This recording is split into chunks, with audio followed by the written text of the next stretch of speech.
We brought you damn good beer, and now we're delivering to you damn good beef. Hassel Cattle Company is the absolute best source for farm-to-table Wagyu beef in the country. Hassel Cattle Company is a fourth-generation cattle farm out of Texas. They ship all over the beautiful USA and straight to your door. They call their beef the blue-collar Wagyu. Why? Because it's the best damn Wagyu that every man or woman can afford. Hassel Cattle Company offers Wagyu smoked sausage, New York strip, beef bacon, Wagyu Frank, 2 jerky flavors, original and sweet and spicy, and their hamburger even won the Food Network's Northeast Burger Jam. Not only do we love their beef, the country loves their beef. Everybody wants to get in on this. These guys take their registered bulls and breed them with Angus cows, giving you that very high prime product that is grown with zero antibiotics or hormones. So head to hassellcattlecompany.com, that's HASSELL cattlecompany.com, and use promo code DNVR10 for 10% off your order. Plus, any orders over $200 get you free shipping. Again, use code DNVR10. Check them out today, and we promise you will not be disappointed.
Welcome into the DNVR Avalanche podcast, presented by DraftKings Sportsbook, the number one rated sportsbook app out there. I'm your host, Rudo, joined by AJ Hafley and Evan Rowell back on the pod to talk about the differences, I guess, in the COVID season. I don't want to say they're all good. I don't want to say they're all bad, because I think we're going to land somewhere in the middle. But there are certainly a lot of opportunities to continue doing some of these stuff in future seasons for the NHL. So I think we're going to see an interesting range of opinions on some of these things today. It should be interesting. And in fact, I believe there was just a giant tweet thread that was posted by somebody. Gordon Miller. Gordon Miller, thank you. I don't have it pulled up anymore because I had to bring up some other stuff. But anyway, I mean, let's jump right into it. What, for you two, is the most interesting change in the COVID stretch? Because I think, are we including last year's playoffs in this talk as well? No, just this year? Yeah. Okay. So yeah, here's the tweet thread from Miller, which talks about a potential schedule matrix and continuing potentially the divisional opponents in the first 2 rounds of the playoffs and things like that. Yeah, I mean, let's just let's start here. Just with they're talking about keeping kind of this year's format for the postseason. Yep. Where it would be the top 4 from each division. Yeah. Or they haven't. I mean, even if you scroll down, that third tweet down there says that they could have the top 5 teams, and teams 4 and 5 have a best of 3 play-in series. Yeah. Which, keep in mind, the NBA had the play-in series for the bubble last year, and they just adopted it. Well, I mean, the NHL had their somewhat of a play-in as well last year. Yeah, so. But it was a little bit different. They had the the full 24 teams like with full play, like it was like an extra round. There was essentially an entire round for sure. The NBA's was just those couple of teams in the play-in, and then that's just now part of the NBA playoffs. Yep. So I think it's a cool idea. It's an interesting idea. I think it would be I don't know. I think it would be fun. Just because those best of 5 series give all the other teams, a week of rest while they take center stage. Well, they play 4 of those best of 3 series to determine the 4th seed who gets waxed by the top seeded team every year or whatever. I think it also shows that we saw in last year's playoffs, like 2 of the 12 seeds won, both the 12 seeds won or something. Was it? Yeah. So Chicago. Chicago definitely won. I can't even remember who the other one was. Montreal. Yeah.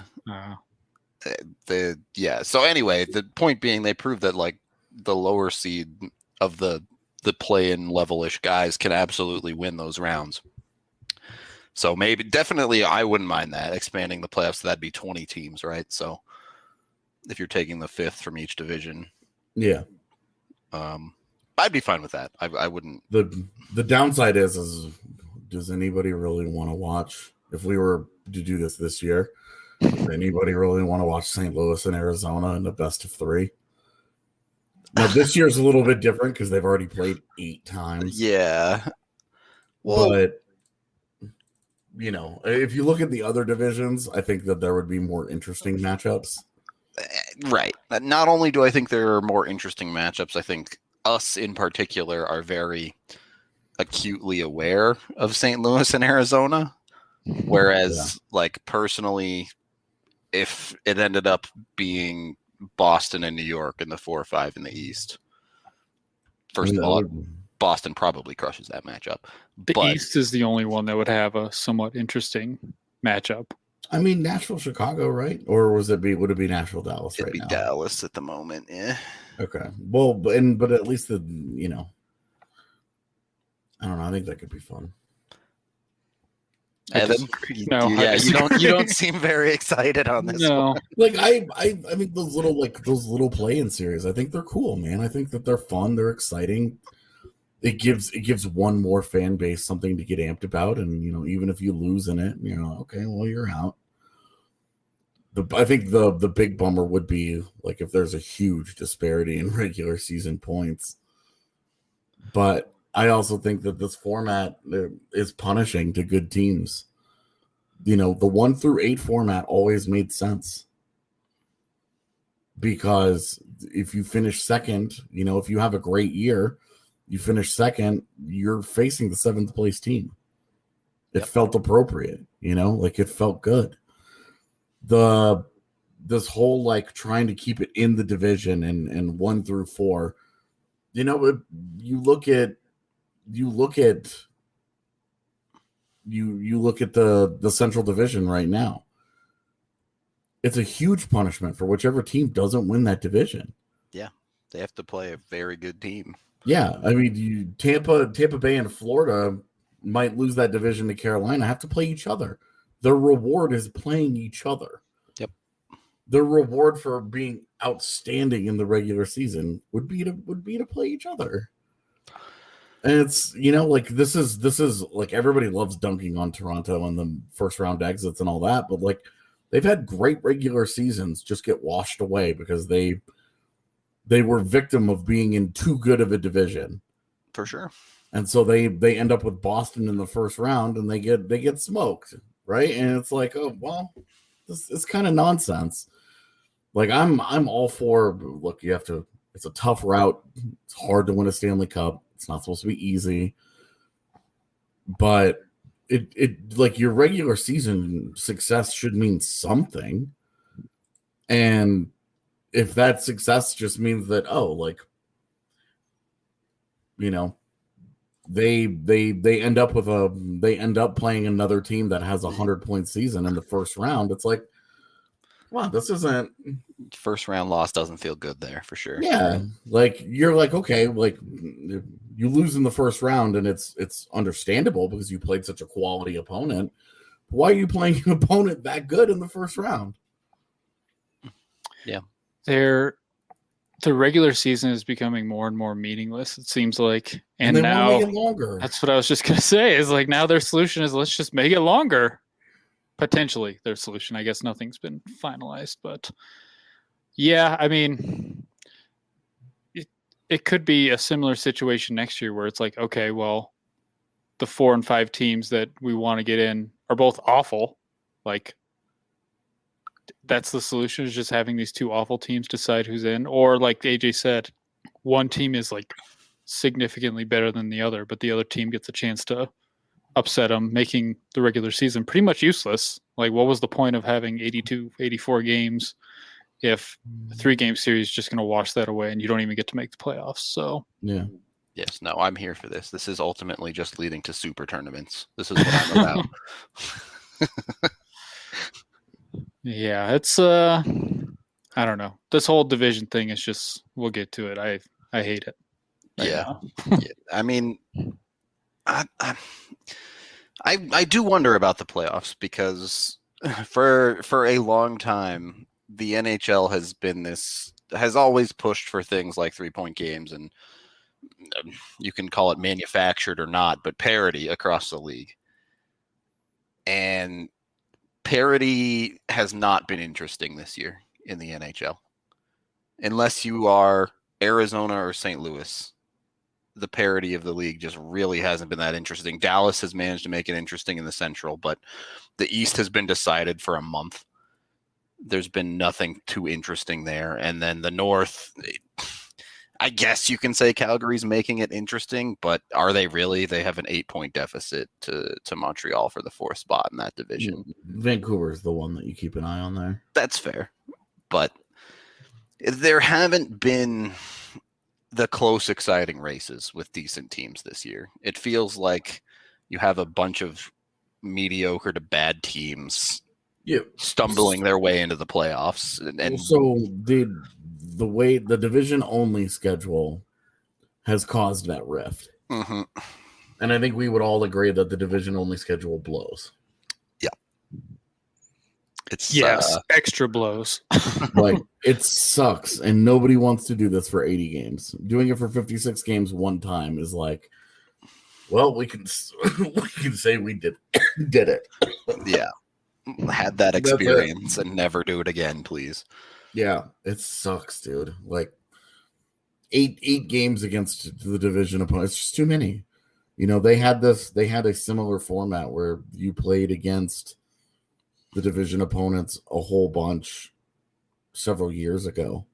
I mean, that was like over a decade ago now. Yeah. Yeah. And like, they changed it for a reason. It just sucked. Yeah. No argument there. How many series are we talking about for the Avs where it's game 5 and the Avs are 4-1 against these teams? And it's like, the rest of the series doesn't even matter. Yeah. Well, they won 6 games against Anaheim, 6 games against Arizona. They've got 5 against St. Louis and Minnesota. The only series that's been remotely interesting is the one against Vegas. Yeah, and like, again, like, the Avs ended up in an awful division. Sure. They ended up in a division where the disparity between the top and everyone else was huge. But it took Minnesota being a surprise good to bridge the gap, because otherwise there's a 20-point difference between the top 2 teams and 4th place. Yeah, and Colorado and the West are to the extreme of the number of bad teams, but you still have Carolina playing Detroit 8 times this year. And Detroit happens to have Carolina's number, actually. But yeah, you look at every division. Washington and Pittsburgh get to play Buffalo 8 times.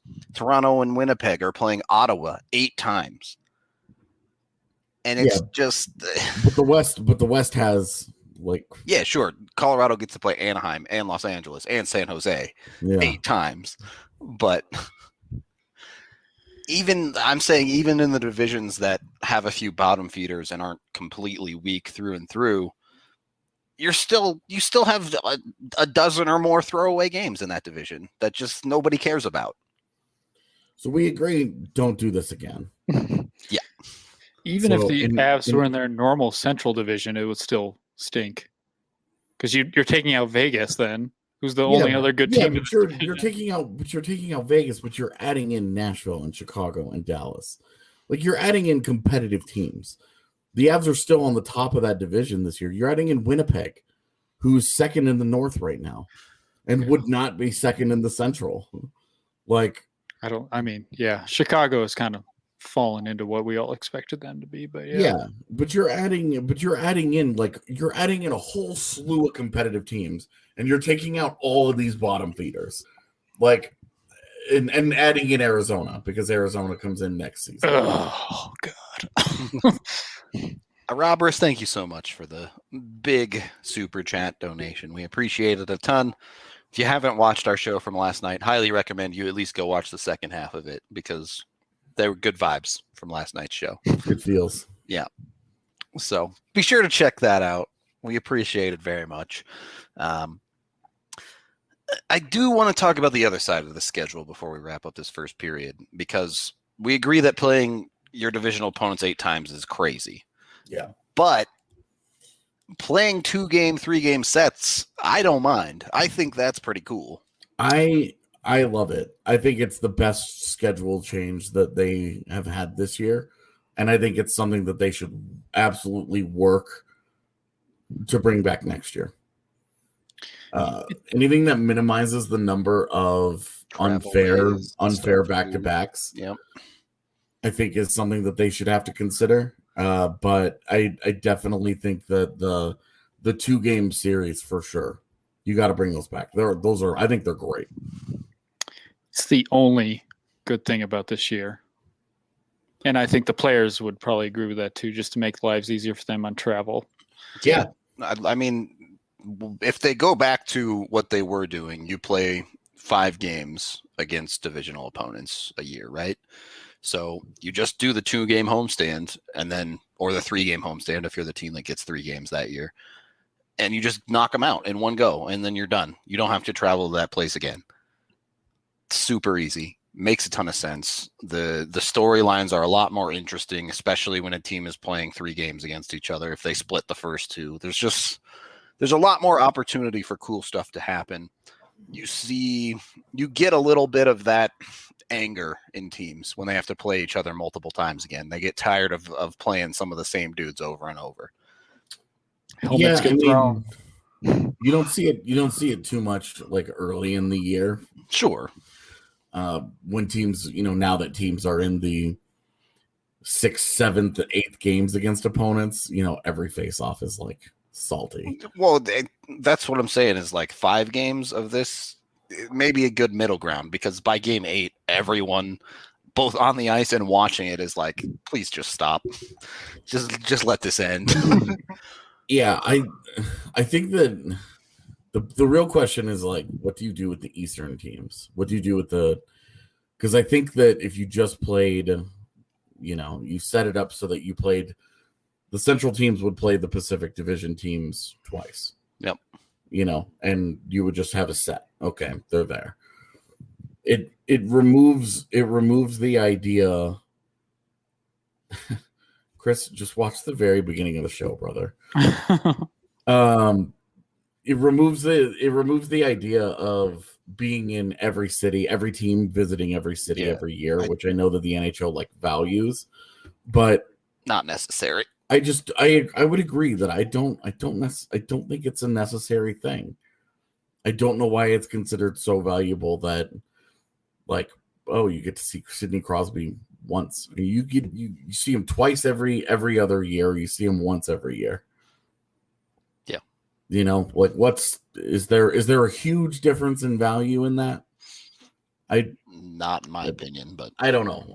For me, the answer is no, but the league seems to think that it's great, and I think that's why we probably won't get this, but I would love to just see that. Like, the Avs against the Islanders is 2 games in Denver every year. It's 2 games in Long Island every year, and then do the same thing with the Pacific Division. And that way, it reduces the amount of it reduces the amount of long road trips, long Western Canada trips. Yep. The Eastern Conference trip, every year there's like 3 long East Coast road trips that they have to go through. You don't have And teams that are away from home for limits 3 weeks. Like instead of doing, you have to be in every city every year. So you have a 6-game road trip where you play, the Avs play in 6 different cities. Yep. 14 days, whatever, right? Like whatever it ends up being. But they fly into a city. The next day they play. They leave at 2:00 in the morning and fly into the next city, and on and on and on and on. And then by the road trip, that team loses because they're just tired. Yep. Every team loses at the end of long road trips. It's just how it goes. And instead of that, you would get, because some of those teams would come to Denver for their 2-game set, you could have, you're going to go to Washington and Pittsburgh, or you're going to do the Florida games. You go to Florida for a week. You play 2 in Tampa Bay, 2 in Sunrise. Well, you're good. Okay, done. You're done with Florida for the year. You're out of there. Yep. And you get your 2-game sets. You can sneak in a back-to-back, whatever you have to do. Well, it's just a little bit less of a grind, right? Because you go back to the hotel after that first game, and you don't have to pack up and leave. You stay. Yeah. Like, you just don't go to another city. Yeah. I just think that if they end up keeping the 2-game series for division opponents, it will still be great. But I feel like it would be a missed opportunity. It would be awesome if you got to, if they got to, just take the whole season in 2 games. Yeah, and just like all the way up and down. It would be great. We can take our first period break on that note, as we are brought to you by Illegal Pete's. They are back on board as COVID starts to wind down a little bit, at least in some ways. They are open again, and we couldn't be happier to promote them. Look, they're straight up awesome. They make amazing burritos. Highly recommend you check them out. I recommend their potato and steak, by the way. Their breakfast style is my favorite. Get on it. Do it now. They have amazing queso. They have a ton of other amazing options. There's one Illegal Pete's literally just a couple of blocks from the DNVR bar. So if you want to get them and swing on by the place to watch some sports, that's the way to do it. I'm a big fan. Yeah, Kale's all about Illegal Pete's over here. So jump on it. Come get their amazing stuff. If you really want to go ham, they can get their party margs, which are 32 ounces of their house margarita. So jump on Illegal Pete's now, and also check out DraftKings Sportsbook, the #1 rated sportsbook app out there. Our pick of the week, Rockies play tonight. I'm taking German Marquez over 5.5 strikeouts, plus 105 at the moment. So easy money. Marquez, good for strikeouts. Just trust it. Let him do his thing out there. Rockies starters have been pretty solid this year for the most part. It's the bullpen that's the problem. But it's really like the bullpen's like the biggest problem. Yeah. The bats have been not great, but passable. When they don't play the Dodgers, the bats are fine. Yeah. But look, if you want to bet at DraftKings Sportsbook, I recommend you take Marquez over on the strikeouts. You can also bet on just about anything under the sun. I saw someone was betting on European hockey earlier today out on Twitter, so shout out to them. They had like an 8-leg parlay. Good luck on that one. P.S. I think Eustace Annanen's season finished yesterday, 2 days ago. Yeah, it just ended up, I believe. So keep an eye on that as well. Lots of interesting Avs thing going on there. Anyway, head on over to DraftKings Sportsbook. You can also get 26-1 odds on the upcoming UFC fights when you sign up with code DNVR. Bet $5, win $130. Just pick who's going to win the belt. DraftKings Sportsbook. Download their Sportsbook app now. Use code DNVR, please, to let them know we sent you. Other terms, restrictions, and conditions apply. See DraftKings.com/sportsbook for details.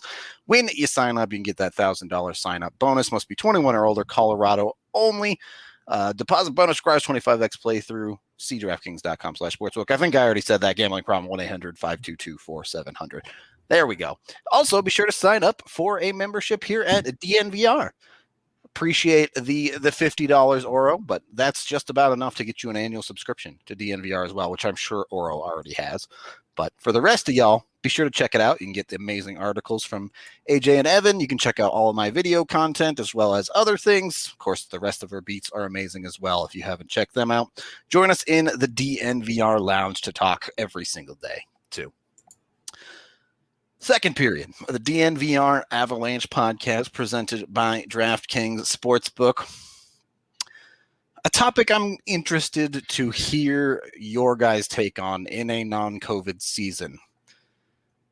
What are your feelings on something like a taxi squad going forward in the NHL, or rather some sort of an expanded roster that gives teams more flexibility when it comes to working with the salary cap and a 23-man roster? I think the taxi squad is dope. I actually agree. I think it's a very cool thing that can be very effective if you use it correctly. Without I think the thing that's made it irrelevant is the emergency loan rules. Yeah, because every night you see teams using the emergency loan exemptions and calling guys up out of nowhere, and you're just like, the functionality of a proper taxi squad where they adhere by the rule that you have to be on the taxi squad for 7 days before you can join the NHL lineup, I think is dope. Yeah. The taxi squad that exists and just gets ignored because you can call up whoever whenever you want, not as dope.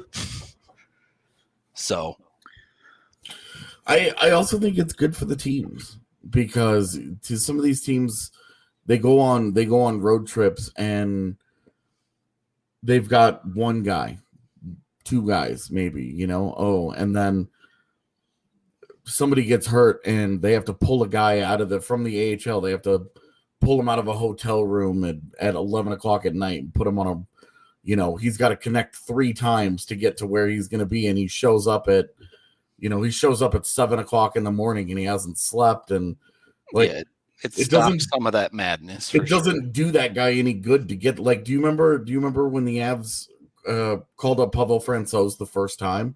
Yep. That game in Arizona that I covered in person, and they called him up 3 hours before he needed to be there. they called him up, and he joined the team at 6 o'clock in the morning. Yep. And so he didn't sleep the night before because he was traveling. And it was like, okay, well, you don't have an option to play him now. And so I think that the taxi squad could be a thing that's actually helpful, because because they travel with the team, it would eliminate the need for e-bugs entirely, because you just would always have a third goaltender hanging around. Although I would probably remove that requirement that you always have to have a third goaltender.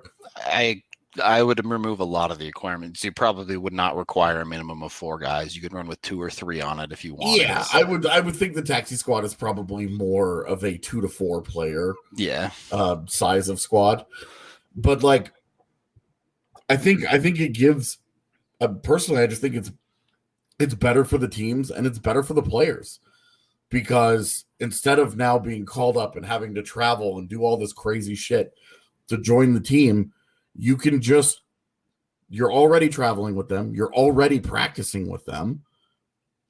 You just drop into the lineup and you play. Well, and it's a win-win for some of those AHL tweeners too. You get on the taxi squad and you get your NHL salary. The guys, obviously that's a guy like TJ Tynan. Yeah.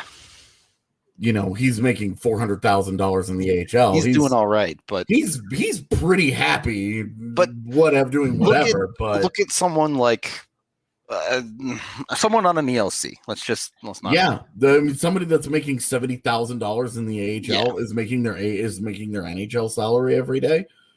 Yeah, that's great for them. I can see the players being all for it. And remember, the taxi squad doesn't count against the cap. Yep. So it's just money being paid, not it doesn't hurt your situation. So yeah. I can see why ownership wouldn't be thrilled about this, because they're paying NHL money to these guys to sit around. For sure. But they already do that to healthy scratches every night anyway. So what's a couple more? I just think that I don't know. I as the year has gone on, the more I've been like, I think the taxi squad is a thing that you could just keep. Agreed. Evan? It's nice to get paid, but I also wonder how much these players truly enjoy it, because you look at a guy like you mentioned, TJ Tynan. He was on the taxi squad he's been on the taxi squad multiple times this year. Hasn't gotten into a game. He's just sitting there practicing. How much competitively do these guys actually like just being practice dudes? And how much is it hurting their potential to get future jobs? A guy like Tynan is an established AHL player, so he's not going to have a hard time. But look at like the tweeners, the guys, an example that like a Travis Barron type, he hasn't really been on the taxi squad, but he's going to struggle to find an abundance of job offers when his ELC expires. So if he's not getting any game time in anywhere, that's hurting his future prospects. For sure. And I do think there would have to be something going on there where, like, especially as teams more than ever have their AHL squads relatively local, there would have to be some sort of assignment system where it's like, oh, all right, if the Avs and the Eagles are both at home this weekend, you can keep him tagged as a taxi squad guy, but he can go play some AHL games. There would have to be a limit. Sure.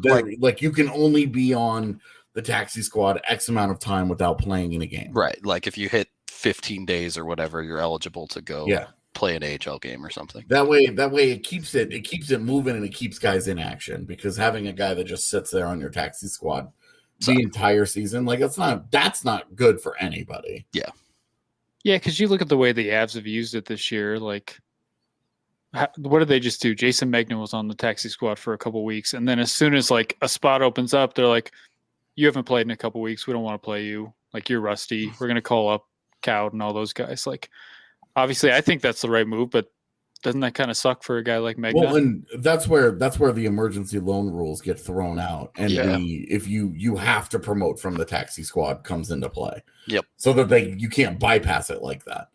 You have to have a guy go straight from your tag. He has to be on the taxi squad for a week, and then he has to be able to, and then he's allowed to get into the NHL. And it has to be a straight line like that. There's no, because the emergency loan rules is why that gets circumvented this year. Why the Avs are just able to do whatever they want to do, where they're just like, oh, well, we've bypassed all of this. Well, And the other aspect of this is what Daniel brings up, that the CHL NHL agreement is expiring. And we've seen, it's so funny. Rudo, you and I have been big advocates for teenagers in the AHL. Yep. And we keep getting told this is not a place for teenagers. This is not where you develop kids. And look around at all of the guys who you don't have to look drafted further than Loveland, man. Jean-Luc Foudy is going off. It's not just Jean-Luc Foudy though. You look at you're right. There's a bunch of guys who jumped straight to the AHL from the OHL and were successful. Yep. Now, a big caveat here that the AHL's overall quality this year is way down, because you do have a bunch of AHL veterans on taxi squads. So those guys have been able to jump in and produce against a more compromised version of the AHL. But their level of success tells you, if anybody tries to make the any kind of an argument that you can't develop teenagers in the AHL, very clearly can. This season, this entire season, there are too many examples of it that slap that down. Yep. And so I think the NHL should look at that CHL NHL agreement and it expiring and just be like, at very least push for the 19-year-olds. We're good. Yeah. I mean, The CHL has been lauded as the best development league in the world, and tons of talent comes out of there, and blah blah blah blah blah blah blah blah. It's been great. It's an amazing development avenue for tons of players to get into the league. But it's also become obvious that there are players who get stuck there. Yep. They spend years accomplishing nothing, gaining very little. Yeah, I mean, it's not like we're talking like Bo. What would Bo and Byram right have gained had he gone back there this year? Nothing. Had the Avs not been willing to be like, you're an NHL player, by the way, we're just going to do this.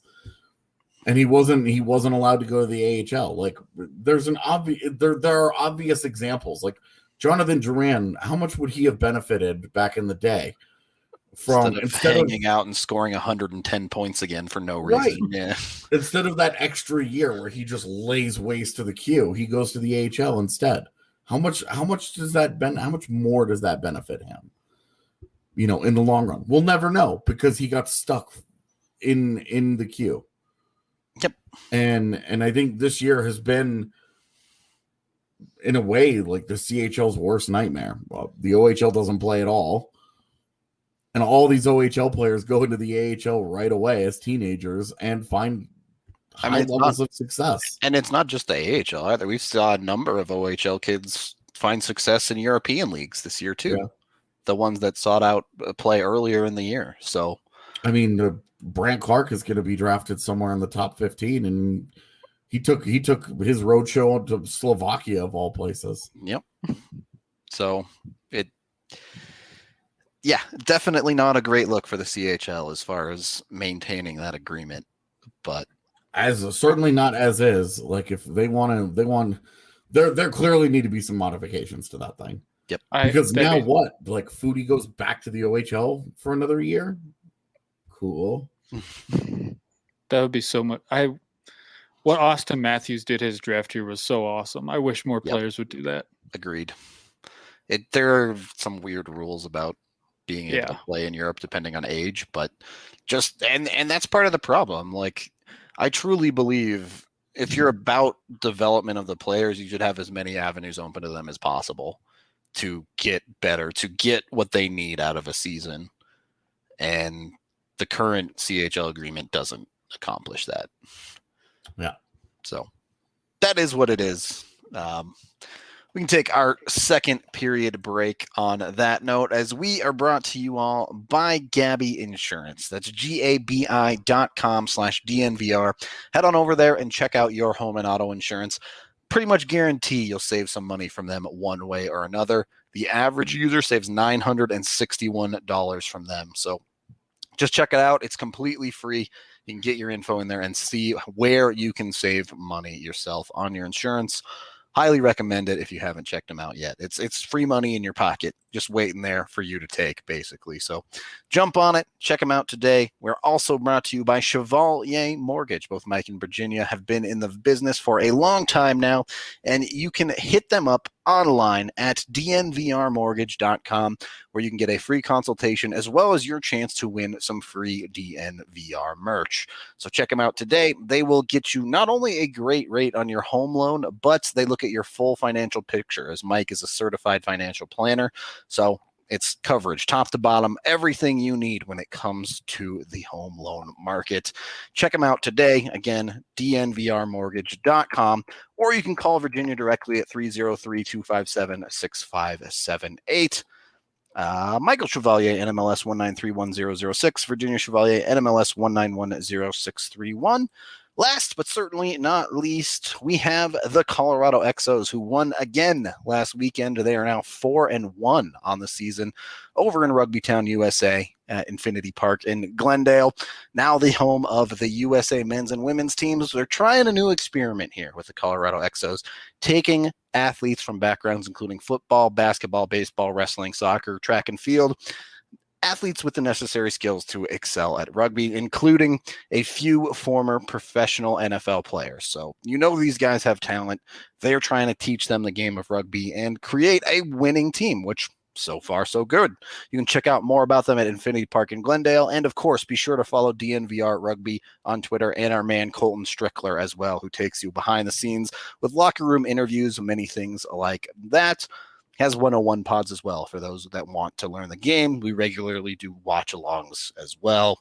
I imagine at least us, we'll do a bit more of that once this wild NHL season slows down a little bit. But once we have a minute to breathe. Yeah, for sure. So it's a good time though.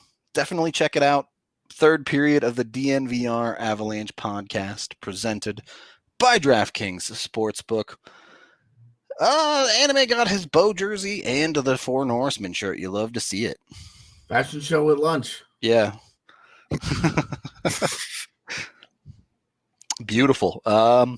Yeah, it's been a weird year, to say the least.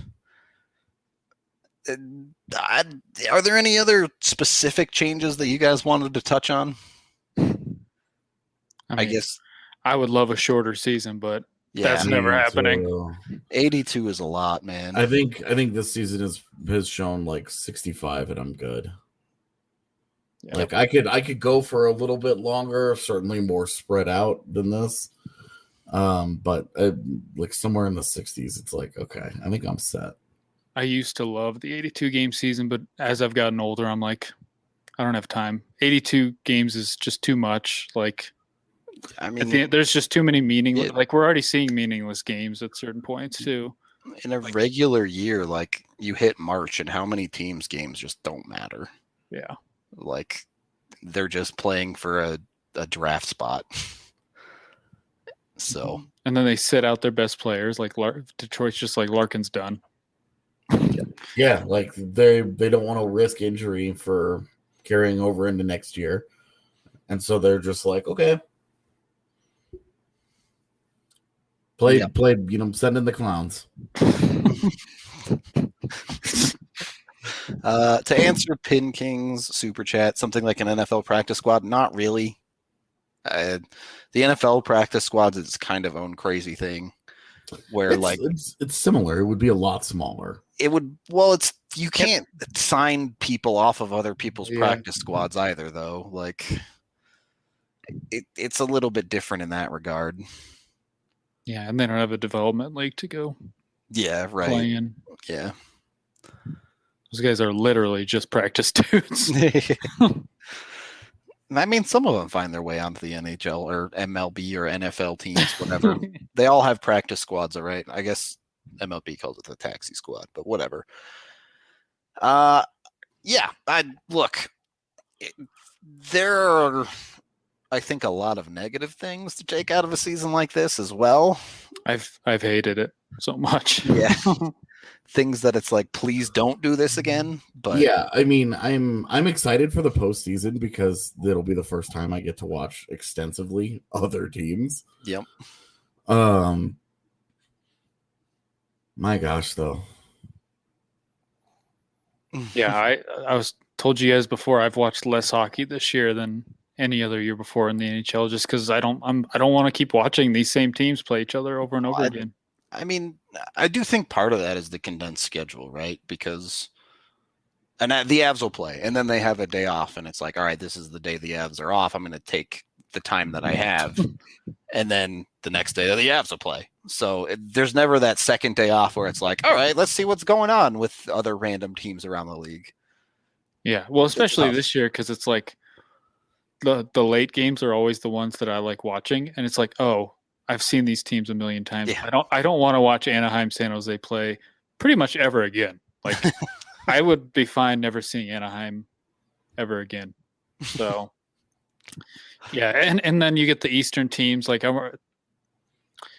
NBC already promotes like it's Boston, New York, like every other day, and it's like I don't need to keep watching these teams play. Yep, definitely drags after the. Especially, I think that's something the NHL did well pre-COVID is you got to see tons of different matchups all the time.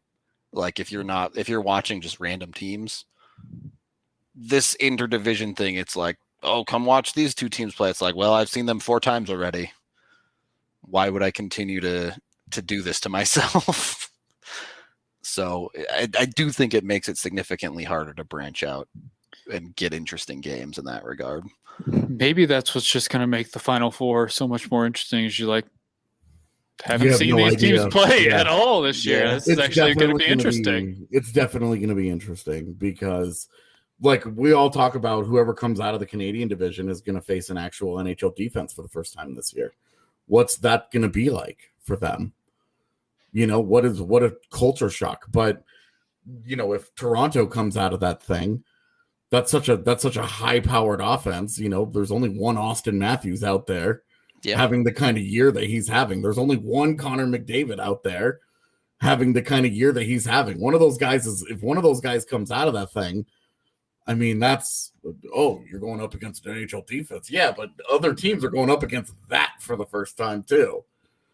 You know, you look at Colorado. Colorado's been sitting nice and pretty in their division, knowing that top to bottom, the top 10 players in the division, they have like 4 or 5 of them. And them getting into a different, you know, a different series here against some of these other teams, it's you know, it's gonna be way different. If the Avs weren't dominating, do you think it would be more fun? I really enjoyed the Vegas miniseries. No, I don't think it would be more fun. The Vegas series, yes. The miniseries has been just almost like the other ones to me. Yeah,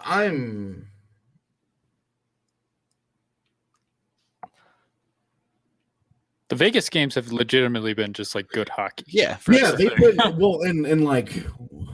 Well, that's the last series in Denver was nice because it was the first like normal set of circumstances, but there was no Pietrangelo, so there was kind of an asterisk there, and that was kind of the concern about, you know, this year or this upcoming, you know, if there's no Rantanen and then there's no Grubauer, how, you know, especially no Grubauer, how telling is it that Marc-Andre Fleury and Robin Lehner are going against Devin Dubnyk? Like, what if Vegas was playing Oscar Dansk, what kind of, I guess it'd be a big asterisk on that. But other than like those little details, it's those two teams just smashing into each other has been awesome. Yeah, I should qualify. The question is if the Avs weren't dominating, and I took that to say if the Avs weren't playing as well. Yeah, I mean, if they weren't smoking all these bad teams, I think it would be a bigger concern. Well, I don't think it would be more fun either, because then you'd be watching slog game after slog game where the Avs just also are not a good hockey team. Mm-hmm. Now, if some of these weaker teams were better and playing up closer to the Avalanche's level, that's a different story. Then you're watching a lot more good hockey. But we're not watching that much good hockey outside of the 2 series that you mentioned. So it is what it is, I guess. I don't know. Oh, dog alert. Oh, yeah. I saw him this time. So, look, I mean, certainly some level of normalcy and getting back to that, I think, will help the NHL a lot. But I definitely don't know about sticking to completely divisional first 2 rounds in the playoffs either. I hate it.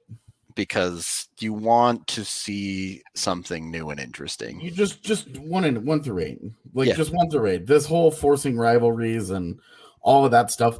All of the league's best rivalries happened organically, not because the league got cute and set them up. Yep. When Minnesota was losing to Chicago in the second round in back-to-back years in the postseason, and it wasn't particularly competitive, did anybody enjoy that?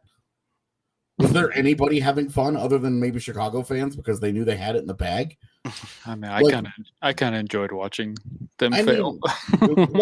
like you put the Colorado rivalry aside. Like, did that accomplish what the league set out to do? No. By having teams play each other, like Colorado and St. Louis have kicked up a nice little rivalry, because they keep finding ways to be relevant in each other's general existence. Being in the same division already accomplishes that. The league doesn't need to force postseason action on top of it. Like, is Colorado and Arizona going to be any more of a rivalry if Arizona gets the 4th seed and the Avs 4-1 them again? Is it really a rivalry? Has to be competitive, right? Like, it can't just be a lopsided thing. One side has to lose to the other, at least on occasion. They can't just be it has to be competitive. It's why like Penguins Flyers has been amazing for such a long time, because those teams just trade punches. Yep.